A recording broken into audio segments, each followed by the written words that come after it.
275 ny ankohonana misitraka ny tetikasa fa tsy nankohonana ho an'ny distrikany Vohipeno.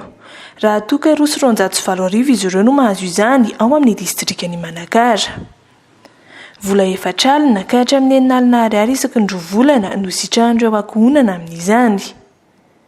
Ireo mponina tena marefo ara-pivelomana no misitraka ity fandaharana asa fa tsy ny banky iraisam-pirenena vola ity. Eo anefa matsiana ara-bola fa manampitosika ireo ankohonana misitraka izany amin'ny alalan'ny tantsorika ihany koa ny Fonds d'intervention pour le développement na ny FID mpanatanteraka ny tetikasa mba hananana ireo olona ireo fivoarana sy fiariana maharitra ahafahany miala ao anatin'ny fahasahiranana lalina. Ohatra amin'izany fampidirana ireo ankizy any an-tsekoly, ny fampianarana ireo mpisitraka ny resaka fambolena sy fiompiana ary ny fanaovana asa tanana ahafahany mahaleo tena eo amin'ny resaka fidiram-bola, hananana izy ireo fiariana matotra sy maharitra. Eo ihany koa ny fampianarana azy ireo hanao tahiry. Tsy adinoina ao anatin'izany ny fampivoarana ny mahaolona sy ny fampianarana ireo raim-pianakaviana sy ny renim-pianakaviana ahafahany mitondra ny ankohonany any amin'ny fampivoarana sy ny fandrosoana. Isan'ireo nisitraka izay fanampiana sy tantsorika izay, ireto renim-pianakaviana ao amin'ny Fokotany Vatomasina Vohipeno ireto, toerana misy ny sehatra mahasoa, anatanterahana ny fampianarana sy ny fifampizarana rehetra. Intelopolo ay nandray vasina ankohonana.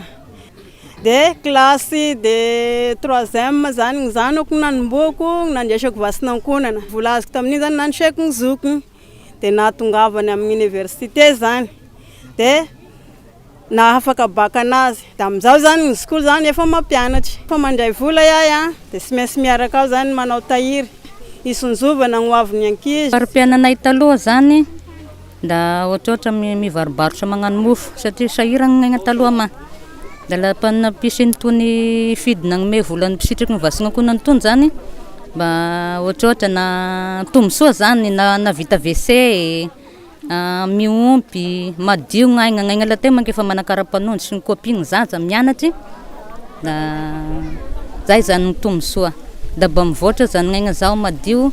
7 volagna iahy nianatra zay mbola sy nianatra mihitsy ka nova zany iaho zao satria iaho teo zany tena sy nahay na a na o na i na e na iaho zao zany de efa haiko zany magnavaka an'io zana soratra sy reny soratra. Efa misy zany ny zanako avy nianatra agny sekoly mampitondra taratasy na kahe soniavina hoe ty mama izy ny kaheko soniavina de efa haiko zany misoniana azy zao. Iaho te sambakain'olo koa ndre da misy zany taratasy egny andalagna egny na egny amin'ny plaque egny zany mba haiko zany magnavaka anazy. Misy ny fifantenana sy ny fipetrapetraky ny FID amin'ireo olona misitraka n'ity fandaharana asa ity. Anisan'izany ohatra ny fahatapahan'ny fanampiana raha vao manapaka amin'ny fianarana ny zaza misitraka ny vatsy.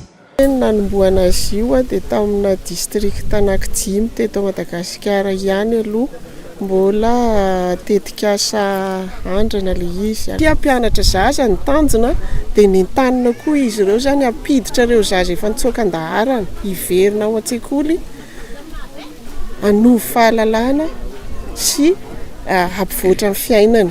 Nentanina koa zany ny resaka fahasalamana tao anatin'ny tetikasa niainga tany amin'ny zaza madinika aloha le izy dia ny fampivoarana n'le zaza, fampivelarana n'le zaza dia ny mbola any am-boka mandra-pahatonga azy lehibe.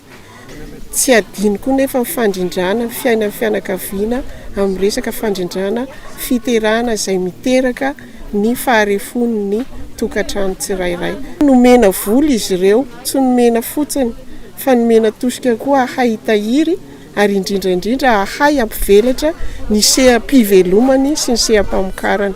5 taona moa ny faharetan'ity tetikasa ity ary farana amin'ny volana Martsa 2024 izany ho an'ny distrikany Vohipeno.